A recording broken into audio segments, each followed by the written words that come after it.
আসসালামু আলাইকুম। আগের ভিডিওতে ডাইং এর স্যাম্পল মেশিন নিয়ে আলোচনা করেছিলাম। আজকে বড় মেশিন নিয়ে আলোচনা করব। এখন আমরা স্ক্রিনে যে মেশিনটি দেখতে পাচ্ছি, ইহা থিস ব্র্যান্ডের একটি মেশিন। এটির ক্যাপাসিটি 750 কেজি। আমরা দুটি লাইন দেখতে পাচ্ছি, একটি হচ্ছে স্টিম এবং একটি হচ্ছে ওয়াটার লাইন। এটি মূলত মেইন ইনপুট লাইন। স্টিম লাইনের সাথে একটি নিউমেটিক পিস্টন বাল্ব এবং পানির লাইনের সাথে দেখতে পাচ্ছি একটি নিউমেটিক পিস্টন বাল্ব আছে।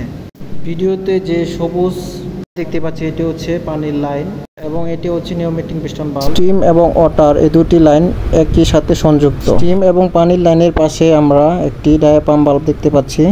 মনিটরে নির্দিষ্ট সময় সেট করে দিলে এই নির্দিষ্ট সময়ের মধ্যে হিটিং কুলিং এর কাজ সম্পন্ন করবে এই বাল্ব, ডায়াপাম্প বাল্ব। পিএলসি থেকে সরাসরি এই ডায়াপাম্প বাল্বে সিগন্যাল যাবে।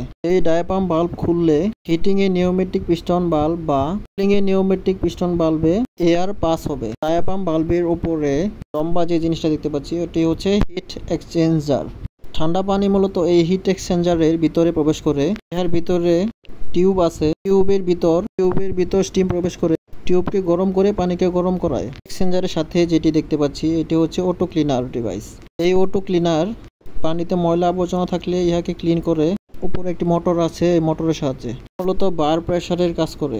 এই যে আমরা দেখতে পাচ্ছি একটি নিউমেটিক পিস্টন বাল্ব। অটো ক্লিনারের মাধ্যমে পানি মেশিনে যাবে। বার প্রেসারের মাধ্যমে মূলত এটি নিয়ন্ত্রণ হয়। আমরা দেখতে পাচ্ছি মেন মোটর। এই মেন মোটর অটো ক্লিনারের সাথে কানেক্টেড। ক্লিনার হয়ে সরাসরি মেশিনে প্রবেশ করবে পানি। পরে ছোট একটি মোটর আছে, ইহা মূলত বার প্রেসারের সাহায্যে কাজ করে। মেশিনে বার প্রেসার কমে গেলে আমরা ওই অটো ক্লিনার ডিভাইসটি চেক দিব। এখন আমরা যেটি দেখতে পাচ্ছি এটি হচ্ছে রিজার্ভ ট্যাঙ্ক, যাহার মাধ্যমে অতিরিক্ত পানি এই রিজার্ভ ট্যাঙ্কে করে রাখা হয়। এই লাইনটি মেশিনের সাথে কানেক্টেড। হচ্ছে একটা ফ্লো মিটার রয়েছে। তখন মেকানিক্যাল পার্ট সম্পর্কে জানলাম, এখন ইলেকট্রিক্যাল প্যানেল বোর্ড সম্পর্কে জানবো। এটি হচ্ছে মনিটর বা কন্ট্রোলার। এখন প্যানেল বোর্ড খুলবো।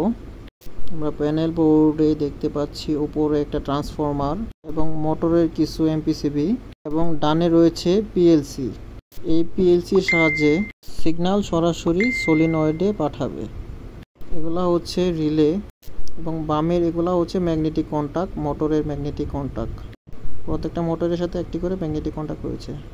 এটা হচ্ছে মেইন ইনভার্টার এবং ডানে আমরা যে 5টা ইনভার্টার দেখতে পাচ্ছি কেইবির। প্রথম 4টা হচ্ছে 4টা উইন্সের এবং শেষেরটা হচ্ছে আনলোডিং মোটরের ইনভার্টার। এবং আমরা সবার নিচে দেখতে পাচ্ছি এগুলা হচ্ছে PT100 এর কানেকশন, মেইন কানেক্টর।